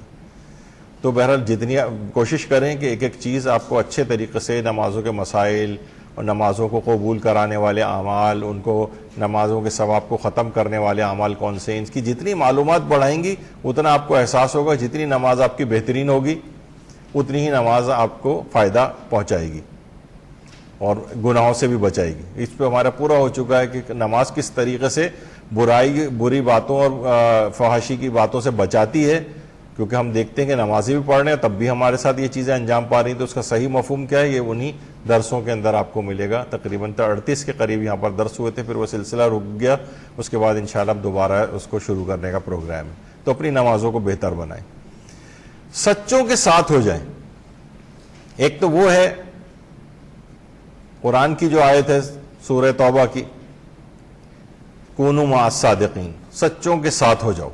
ایک تو وہ والے سچوں کے ساتھ ہو جانا ہے، اور یہ کہ جس قدر بھی اگر آپ اپنے حقیقی دیندار دوست بنائیں گے، حقیقی دیندار، تو ان کے ساتھ انسان نا اس قسم کے گناہوں سے بچ جاتا ہے، غیبتوں سے بچ جاتا ہے، جھوٹ سے بچ جاتا ہے۔ وہ دوسرے بھی دیندار بیٹھے ہوئے ہیں، آپ بھی سوچیں گے ان کے سامنے میں نے جھوٹ بولا تو یہ مجھے کیا سمجھیں گے، تو انسان بچ جاتا ہے ان گناہوں سے۔ یعنی کوشش کریں کہ آپ حقیقی دیندار دوستوں کو اپنا دوست بنائیں، یعنی ایسا نہ ہو کہ جو دین سے بالکل لاپرواہ ہیں، فاسق ہیں، دین سے لاپرواہ ہیں، جھوٹ بولنے کی عادی ہیں، ان سے اپنی دوستیوں کو ختم کریں۔ یقین جانیے کہ وہ آپ پر الٹا آپ کے اوپر اثر انداز ہوتی ہیں، یا تو آپ اتنی پاورفل اور اسٹرانگ پرسنالٹی ہوں دینی اعتبار سے کہ آپ انہیں انفلوئنس کر رہی ہیں، ان کو راہ راست پہ لا رہی ہیں، لیکن عام طور پر اس کے برخلاف دیکھنے میں آتا ہے۔ جیسے کہا جاتا ہے نا، پرفیوم کتنا ہی آپ انڈیل دیں بوتلوں کی بوتلیں، اور ایک گندی مچھلی لا کر سڑی ہوئی اور کمرے میں رکھ دیں تو سڑی ہوئی مچھلی کی بدبو ان پرفیوم کی خوشبو کے اوپر غالب آ جاتی ہے۔ تو اسی طریقے سے یہ سب چیزیں بھی ہیں کہ اگر آپ نے ایسی بے دین قسم کی سہیلیوں سے دوستی کر رکھی ہے اسکول کالج اور یونیورسٹیز میں، بس سلام دعا کی حد تک رکھیں، اور اس کے بعد لیکن ان کے ساتھ اٹھنا بیٹھنا، باتیں اور یہ سب کچھ گھریلو تعلقات اور اس طرح سے رکھنا تو یہ آپ پر اثر انداز ہوں گی۔ تو جھوٹوں سے اپنے آپ کو فاسقوں اور اس طرح کے دین سے لاپرواہوں سے بچائیں گی تو یہ جھوٹ کی بیماری بھی آپ سے ہٹتی چلی جائے گی۔ اچھا، بعض اوقات یہ ہوتا ہے کہ انسان یہ دیکھتا ہے کہ سچ بولنے سے مجھے مقصد حاصل نہیں ہوگا، جھوٹ بولنے سے حاصل ہو جائے گا۔ تو علماء یہ کہتے ہیں کہ دیکھیں خود کو سمجھائیں کہ آخرت کی زندگی اصل، یا کوئی تھوڑے بہت پیسے نہیں بھی ملے، کوئی چیز حاصل نہیں بھی ہو سکی، تو ہمیشہ کی ابد الآباد کی ایک زندگی، یہ جھوٹ وہاں پر جا کر اثر انداز ہوگا۔ ممکن ہے مجھے مثلا 1000 سال تک جہنم کی آگ میں جلنا پڑے، کیونکہ عذاب جہنم کا وعدہ کیا گیا ہے اس کے اوپر۔ گناہ کبیرہ کی تعریف ہی یہی ہے، جھوٹ گناہ کبیرہ میں سے۔ تو خود کو سمجھائیں کہ آخرت کی زندگی جو اصل زندگی ہے، اور میں چھوٹے موٹے فوائد کے لیے کیوں اپنی آخرت کی زندگی کو برباد کروں گی۔ بہت پورے اس پہ درس ہو سکتے ہیں، لیکن اتنا میرے پاس وقت نہیں، صرف ہیڈنگ کے تحت ہی آپ کو بتا رہا ہوں۔ اور کوشش کریں بچوں کو بچپن سے جھوٹ کی مذمت میں اسلامی احکام سکھا دیے جائیں۔ کوشش کریں کہ جو بچے ہیں یہ بالکل، یعنی یہاں پر انسان 55 سال کا ہو جاتا ہے، بہتر تھا یہ بچپن میں چیز سیکھ لیتا۔ تو یہ بچپن اور 55 کا جو چکر ہے نا وہ یہی ہوتا ہے۔ جیسے کہا جاتا ہے نا کہ منہ کالا کرنے سے بہتر ہے جوانی میں گناہوں سے کہ اس کے ہاتھ پیلے کر دیے جائیں، بجائے کہ منہ کالا ہو ہاتھ پیلے ہو جائیں اس کے۔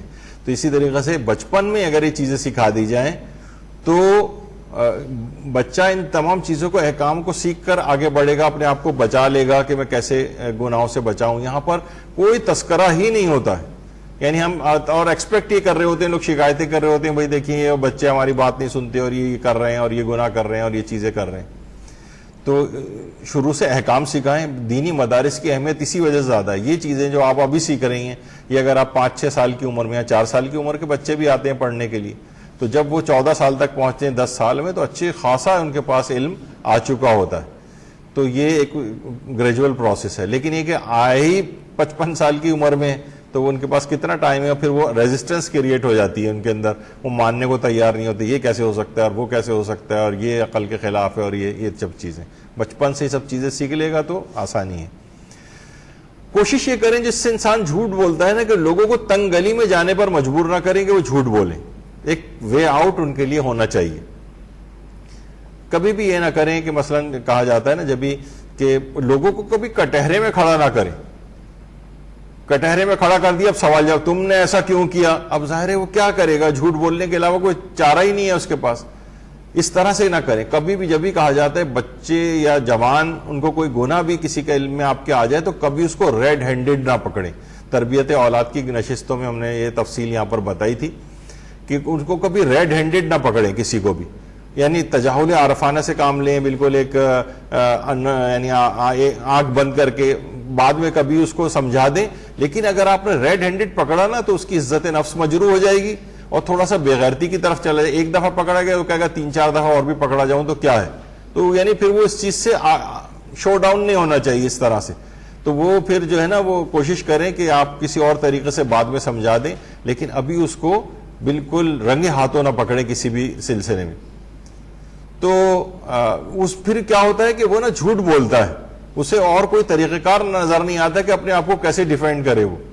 تو آپ نے خود ہی اس کو کٹہرے میں کھڑا کر دیا، کٹہرے میں کھڑا کر کے سوال و جواب شروع کر دیے. یہ اس سے جھوٹ کی کراہ ہموار ہوتی، بچوں میں بھی، جوانوں میں بھی، اور کسی بڑے کے لیے بھی. اور یہ بھی ہے کہ دیکھیے روایتوں میں بات آئی ہے کہ حضرت امیر المومنین علی بن ابی طالب علیہ السلام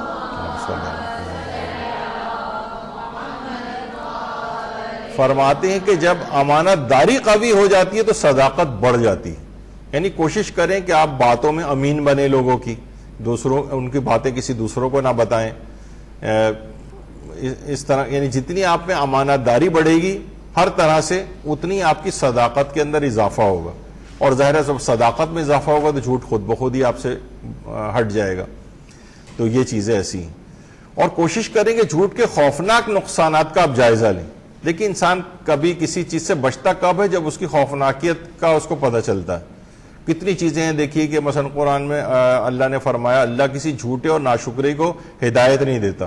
یعنی جھوٹ بولنے کی آپ عادی ہو گئی تو آپ کو ہدایت کا رستہ ہی بند ہو جائے گا، ہدایت نہیں ملے گی، پھر وہ تو جہنم کی طرف انسان کا رستہ چلا جاتا ہے. اور اسی طریقے سے فرماتے ہیں نیکی کرنے سے بہت دور ہے وہ شخص جو زیادہ جھوٹا ہو، بے حیا اور بے شرم. یعنی نیکیاں کرنے سے وہ دور، جتنا جھوٹ بولے گا اتنا نیکیوں سے دور ہوتا چلا جائے گا. یہ اس کا نقصان ہے. جھوٹے کا امام فرماتے ہیں بہت زیادہ جھوٹ بولنے والوں کو خدا جو سزائیں دیتا ہے ان میں ایک نسیان اور بھول کا مرض بھی. دروغ گورا حافظہ ناباشد، جب بھی کہا جاتا ہے جھوٹا اپنے جھوٹ کو بھی بھول جاتا ہے، پھر وہ بار بار جھوٹ بولنے لگتا ہے، یعنی اپنے جھوٹ کو بھی بھول جاتا ہے وہ، تو اس سے نسیان اور بھول کا مرض پیدا ہوتا ہے اس سے. اسی طریقے سے اس کی پہلی سزا جھوٹے کی کو یہ ملتی ہے اس کی سچی باتیں بھی ٹھکرا دی جاتی ہیں. یعنی لوگوں کا اعتبار ختم ہو جاتا ہے. وہ سچ بھی بول رہا ہو تو اس کی بات کا شعر آیا والا جو واقعہ ہے، واقعی جب شعر آ جاتا ہے تو لوگ اس کو بچانے بھی نہیں آتے پھر. تو اس کی پہلی سزا یہ کہ سچی باتیں بھی اس کی ٹھکرا دی جاتی ہیں. نماز شب سے محروم ہو جاتا ہے. نماز شب کی محرومی سے وہ رزق بھی اس کو نہیں ملتا جو نماز شب کے بڑھنے کی وجہ سے ہوتا ہے. تو اگر کوئی شخص جھوٹ بولنے کا عادی ہو جائے تو ایک دوسرا نقصان عبادات پہ ہوتا ہے کہ وہ نماز شب پڑھنے سے محروم ہو جاتا ہے. اگر کوئی شخص نماز شب کا عادی نہیں ہے تو اپنے آپ میں غور کرے کہیں ایسا تو نہیں کہ اس کی زندگی میں جھوٹ شامل ہو کہ توفیق اس سے چھن گئی.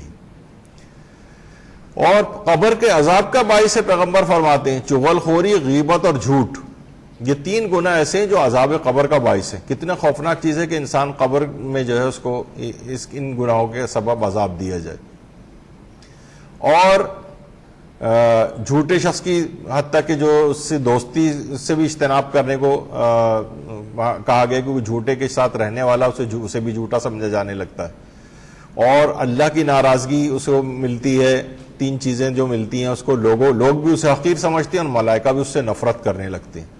کتنی دیکھی چیزیں ایسی ہیں کہ جس سے یہ، اور جھوٹ سے رزق اور روزی بھی اس کی کم ہونے لگتی ہے. مفلسی لاتا ہے. سکون و اطمینان سچ کے اندر ہے، جھوٹ ہمیشہ پریشانی رہتی کہ میرا جھوٹ کھل نہ جائے، مجھے کوئی پکڑ نہ لے، یہ نہ ہو. سچا جو شخص ہے بالکل مطمئن رہتا ہے، کوئی اضطراب اس کے اندر نہیں ہوتا ہے. نماز شب کی توفیق سے جو ہے وہ محروم ہو جاتا ہے جیسے کہ ابھی آپ نے سنا. اور یہ بھی ہے کہ پھر سچائی کے جو فوائد ہیں ان کی احادیث کا بھی آپ مطالعہ کریں، جس میں سے ایک آیت اللہ انصاری حمدانی فرماتے ہیں کہ صرف سچائی اور سچائی ہے، مگر سچائی ختم ہو گئی اور چلی گئی ہے. جس راستے پر تم چلنا چاہتے ہو خدا شناسی کے راستے پر یا حضرت بقیت اللہ کی خدمت میں پہنچنے کے لیے، تو سوائے سچائی کے کوئی دوسرا راستہ نہیں. امام زمانہ علیہ السلام کی خدمت میں، اللہم صلی علی محمد وعلی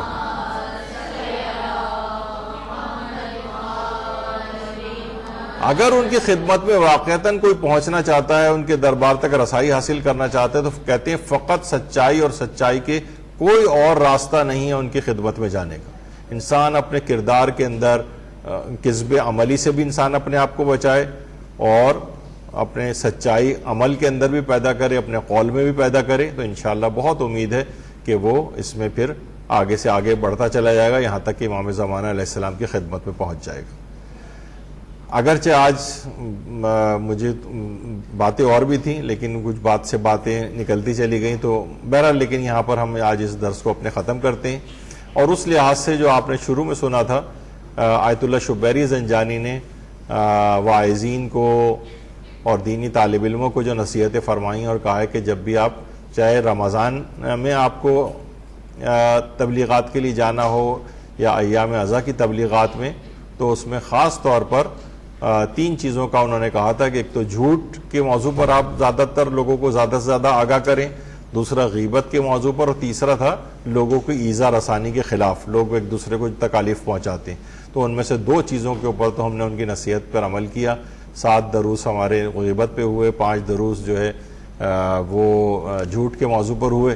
تو انشاءاللہ امید ہے کہ ان کی اس نصیحت کے اوپر عمل ہو گیا ہوگا۔ تو یہاں پر ہم اپنی